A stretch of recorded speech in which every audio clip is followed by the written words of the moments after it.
Evening, everybody. It's Skywolf 915 here to do another Transformer review. And tonight I will be doing Decepticon Target Master Misfire. Misfire comes in the episodes Rebirth parts 1 through 3, as well as the Takara Headmaster series, where he's mainly a background character, but he does have significance when you first see him in the Rebirth. He is in his nice subterranean jet mode when he's attacking Autobot City with the rest of the Decepticon army at the time, as well as when he gets his Target Master companion, Misfire. There he is.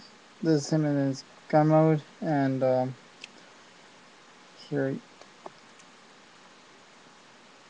he is transformed. It's just easy to do that because with the Decepticon ones, they have to deal with these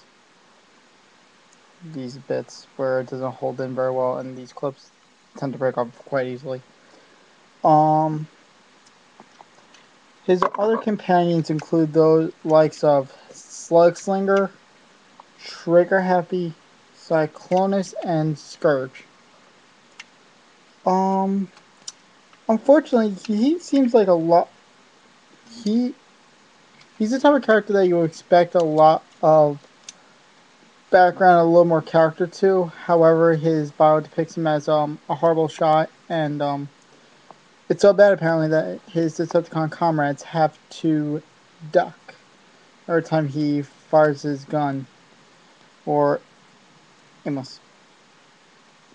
And well, not much can really be said about him except that he's a unique among the jets because it's a jet that we haven't really seen before or will see again, like Slugslinger. Those who have Slugslinger or have seen Slugslinger, you know what I'm talking about when he comes back in with the Energon uh double cockpit jet. Um what else can we say about him? He's in the UK comics. He comes in Space Pirates, where those are the only issues I've seen him in so far. He hasn't been the best of the UK Dinobots because I will be doing a review of one of the Dinobots sooner or later. Um, hmm. Let's see. Well, Misfire, he's really a background character. There's really not much to say about him. He appears in and out. I think he is in Stormbringer in the background when Thunderwing attacks Nebulos. But I could be wrong about that. Give me a second. I'm gonna try that because I have a lot of time on this thing.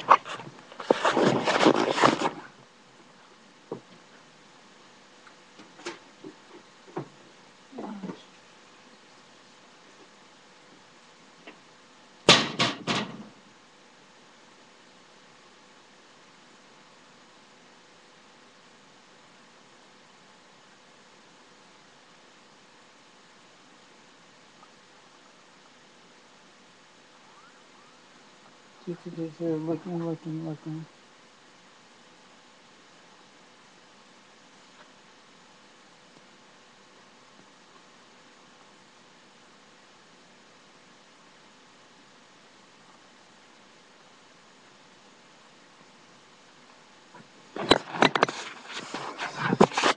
Oh, sorry about that. I'm just looking for it right now.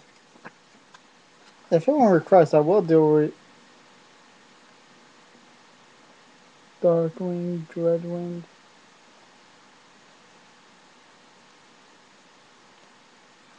Let me just track down.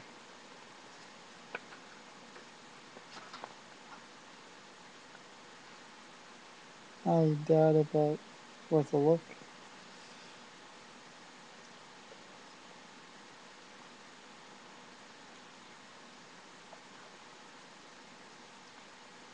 Nope, he's not a Stormbringer. No, somebody else who was the Rust. But anyway, I'll show you the toy now, and here he is in his very Very nice. Subterranean jet mode. This thing is absolutely gorgeous. I mean, it has to be one of the best jet modes and one of the most unique out there to date on a Decepticon, and where thrusters and knees. And well, I'll show you how to transform. Fall down the legs, fall down the feet, pull back the cockpit, fold the wings back, then you get the little hands out of the arm.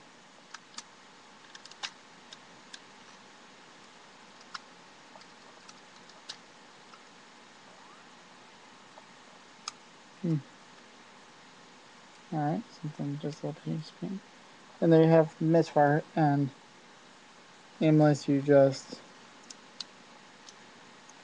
fold, and there he is. Aimless is not cheap, I can tell you that much. It seems like all the Decepticon Target Masters as well as the Autobot Target Masters are very, very pricey.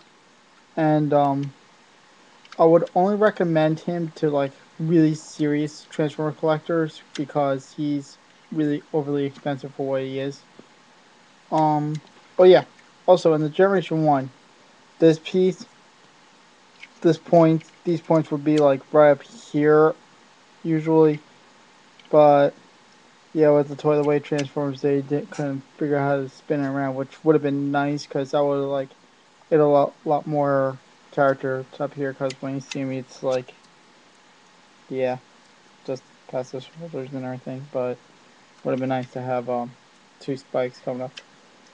But you really can't complain, and that's Misfire with Aimless. And take care. Have a good night. Ciao.